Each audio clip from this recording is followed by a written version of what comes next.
ẹgbẹ́ tó ń polongo ìbò fún ààrẹ Presidential Campaign Committee PCC nínú ẹgbẹ́ òṣèlú APC ní Agege àti Orile Agege ní ìpínlẹ̀ Èkó ti rọ gbogbo ọmọ ẹgbẹ́ òṣèlú náà pátápátá láti túyáyá síta lọ́pọ̀ yanturu kí wọ́n kópa nínú ètò ìforúkọsílẹ̀ orí ayélujára e-registration eléyìí tó ń lọ lọ́wọ́lọ́wọ́. Níbi ìpàdé ẹgbẹ́ náà eléyìí tó wáyé lónìí ni àwọn àgbààgbà ẹgbẹ́ PCC nínú ẹgbẹ́ APC ní Agege àti Orile Agege ti ń sọ ìṣe pàtàkì àti àǹfààní tó wà nínú kí ọmọ ẹgbẹ́ òṣèlú náà fi orúkọ sílẹ̀ gẹ́gẹ́ bí ọmọ ẹgbẹ́ tòótọ́. Nínú ọ̀rọ̀ rẹ̀, alága ẹgbẹ́ PCC alàgbà Sábìtù Kamaldeen sọ ìdí pàtàkì ìpàdé náà. Ẹ jẹ́ ká gbọ́. The program is packaged to galvanize the political situation to collectively call our members, the member of APC and PCC Agege local government and Orile Agege, to educate and continue to inform them about the ongoing APC e-registration. Ó fìdí ẹ̀ múlẹ̀ síwájú sí pé àwọn ọmọ ẹgbẹ́ kò fi bẹ́ẹ̀ jáde síta láti kópa nínú ètò ìforúkọsílẹ̀ e-registration ọ̀hún látàrí àwọn kùdìẹ̀kudiẹ tó ti wáyé sẹ́yìn nínú ẹgbẹ́ òṣèlú APC l'Agege àti Orile Agege eléyìí tó da omi tútù sí wọn lọ́kàn tó sì fa Agege lápapọ̀ sẹ́yìn nínú òṣèlú ẹgbẹ́ APC. Leadership of the PCC view that the result Agege in the registration process is very, very low. And the reason for that is obvious. Agege APC is more or less handled by one person, and the person is not reaching out to other leaders. And therefore, our leaders, in person of Honorable Professor and Agege, they feel they should call members of APC, particularly the PCC members, to deliberate, to continue to mobilize for the e-registration, so that at the end of the day, the number 19 position that Agege is now will move to rather 3 or 4. We are targeting close to 30,000, 50,000 in Agege. That's our target. Because the people here, we are almost 4,000 here. Nínú ọ̀rọ̀ rẹ̀, agbẹnusọ fún ẹgbẹ́ PCC Bámòfin Adétúnjí Akínyẹmí ní ètò ọ̀hún kì í ṣe fún àwọn ọmọ ẹgbẹ́ láti fi orúkọ sílẹ̀ nìkan, ṣùgbọ́n láti ru wọ́n sókè káwọn èèyàn tuntun lè darapọ̀ mọ́ ẹgbẹ́ òṣèlú APC kí wọ́n sì fi orúkọ sílẹ̀ gẹ́gẹ́ bí ojúlówó ọmọ ẹgbẹ́. All what we are trying to do here is just to mobilize people, mobilize our members, to mobilize new members láti join ní ẹgbẹ́ APC. And then if you look at the situation where what my leader was narrating is that in a situation in Agege's case is very peculiar, where one man determines and control all the offices and control all the resources that comes to Agege. Bámòfin Adétúnjí Akínyẹmí ní lóòótọ́ ni kùdìẹ̀kudiẹ wà látẹ̀yìnwá léyìí tí igun kan ṣàkóso ẹgbẹ́ náà tí wọ́n sì ń jẹ gàba. Bákan náà ni wọ́n ń jẹ gbogbo àǹfààní tó yẹ kó kárí, ṣùgbọ́n ìpàdé ọ̀hún làwọn fẹ́ fi tu àwọn ọmọ ẹgbẹ́ náà nínú láti ṣe ohun tó tọ́ gẹ́gẹ́ bí ọmọ ẹgbẹ́ tòótọ́ nítorí àǹfààní tó ń bọ̀ lọ́jọ́ iwájú. What is most important is that we need to galvanize together and put our resources together. Igi kan kì í dágbó ṣe. One person, the party belongs to all of us. And of course, what we are trying to do and what we are trying to say. In fact, we have a direct instruction from our leaders. Honorable Okpefa, Kayode Okpefa, Honorable Ogundimu, Honorable Adejari. We have a very strict instruction from them that we must mobilize nothing less than 3,000 members across all our 13 wards in Agege and Orile Agege. And that is our objective this afternoon. And that is what we intend to achieve lọ́sàn-án by reaching out to our members, sensitize them to forget the past and let us work together collectively to achieve the goal of the party. Our own concern is to ensure that the ambition of our dear father Aṣíwájú Bọ́lá Ahmed Tinubu is not hindered.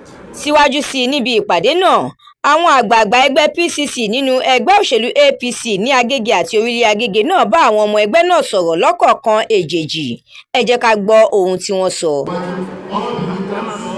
Láti lo àsìkò yìí láti jẹ́ kó yé gbogbo àgbáyé pé APC Agege and Orile Agege we are one.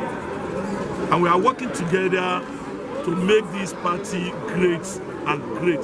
Ẹ jọ̀ọ́, ṣé lórí registration yẹn jẹ́ ká jáde? Èèyàn níbo, ìbò lèèyàn. Ẹ má jẹ́ ká wo tí wọ́n pín ráìsì, wọ́n pín 200 kò kàn wá. Ọlọ́run làwọn bá dúró.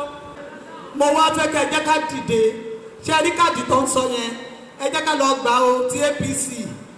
Ẹ jẹ́ ká máa sọ fún wọn pé ní tí ò bá ní ọmọ ò lè gba nǹkan kan ní Lagos State o.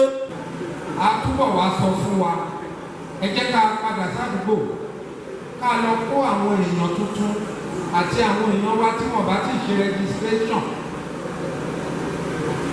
Ká túyáyá, ká túyàyà, ká padà sí ti registration. Ìjọba ló gbé lẹ̀, kì í ṣe nìkan, a lè débẹ̀ kan lé wa. Àwọn òfin ọ̀wá, àkàbà wo ìyẹn pẹ̀lú ìwà wọn, káwa sọ pé nítorí ẹ̀ là ṣe ń jáde. Ẹ jọ àwa ti jáde àti lọ rẹ́gísà, a lè fi ń pa àwọn èèyàn. Bá a ṣe ń pa àwọn èèyàn gbà tá a máa ń ṣe election, àwọn ọṣẹ́ ti ra wa lọ. Gbogbo wọn tó kó ti jẹ́ ẹ́sìkò lẹ́yìn, lọ́nà ọdún pátápátá ní gbogbo wọn.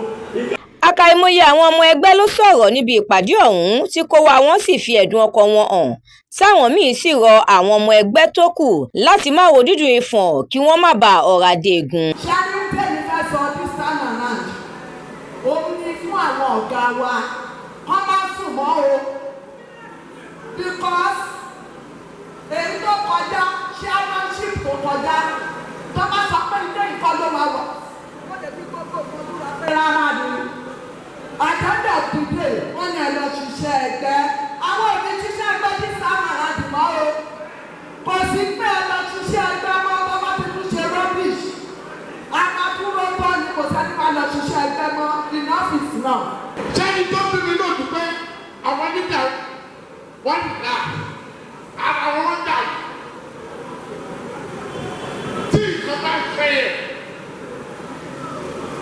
àwọn náà fún ọba kálákọ̀ yẹn náà. Ẹ má dárúkọ ẹnikẹ́ni. Ó lè dárúkọ ọ̀jọ̀ tó lọ, ẹ jẹ́ ká mú fọwọ́. Lọ́jọ́ ìgbà tó pé nìyẹn. Àmọ̀pẹ́ ìbínú ṣùgbọ́n ẹ jẹ́ ká mú fọwọ́. Náà,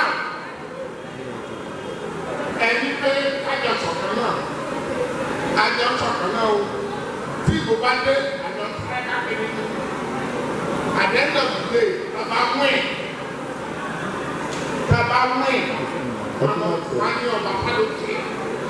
Lọ́tìpọ̀ àti lódodo bẹ́ẹ̀ sọ̀rọ̀ yìí pé ìjókòó yìí, registration owó ọwọ́ àwọn leaders ìjókòó yìí ló ti wá. Agege ló ń gọ́ọ̀mẹ̀ tẹ́lẹ̀, gbogbo wọn máa ń jókòó, ọjọ́ ń pè ní. Bẹ́ẹ̀ sáré kò sí ní ìrètí pípẹ́ máa mọ́kàn sáré o. Afẹ́ṣe expo, àná àjọ máa fà á ní ẹnìkan kó gbogbo ẹ̀. Ọmọ gbogbo kánsẹ́lọ̀ ìtọ́jú ìkọlá ṣe ń ṣe kọ́nà àwọn náà bá ṣe kàmpé fáwọn èèyàn a gbọ́dọ̀ ní ìkọta wọn máa fi ṣe kàmpé àwọn aláìlágbá àwọn aláìtàmẹ́dù ṣé wọ́n sì tọ́ ṣe lọ yìí mi ò ẹ̀sìpẹ́tì pé àwọn ọ̀dẹ́sà ni máa dá kó pátá so gbogbo kí ní wọ̀nyí ní láti àtẹ̀kọ̀ ìpàdé sí ní ilé kùnà ní jòkòjòkò tí pé gbogbo àwọn ẹ̀kọ́ náà dì níta àwọn ọkọ̀ tó ń wí kìnnà àwọn èèyàn yìí ẹ sọ fún àwọn leaders pé àwọn ọmọdé ní ẹgbẹ́ wọ́n máa reduce tó máa dóró. Bá amòfin Adétúnjí Akínyẹmí tún ṣàpèjúwe ẹgbẹ́ PCC gẹ́gẹ́ bí ẹgbẹ́ tí kì í là lé àwọn ọmọ ẹgbẹ́ lọ́wọ́ ṣùgbọ́n tó ń fún àwọn ọmọ ẹgbẹ́ láǹfààní láti fi ojú ìwòye tiwọn náà léde léyìí tó ń mú ìtẹ̀síwájú tó lóòrìn bá ẹgbẹ́ ọ̀hún láì fi àkàrà tàbí dùndún fáwọn mọ́ra bó ti wù kó mọ. Ẹ bá wo structure PCC a kì í máa ń ṣe pé nǹkan tí àwọn ọ̀gá bá sọ àbí tí àwọn leaders kan bá sọ gbogbo wa la máa jọ jókòó lájọ máa sọ pé nǹkan báyìí la fẹ́ ṣe òun lè ṣe rí payers a ní láti fẹ́nikẹ́ni ní $1 a ní láti fẹ́nikẹ́ni ní àkàrà ká tó kóra jọ all of us have a common interest and common interest yẹn òun ló kó wa pọ̀ lọ́sọ̀ yìí. Láti jẹ̀gbádùn àwọn ìròyìn lónìrànràn síwájú sí i ẹ darapọ̀ mọ́ The Matrix lórí Facebook, Instagram, TikTok, YouTube àti X. Àdúrà Mọ́mi Balógun ló kó ìròyìn yìí jọ tó sì ṣe òǹgbùfọ̀ rẹ̀. Ẹniọlá Sálíù lórúkọ mi.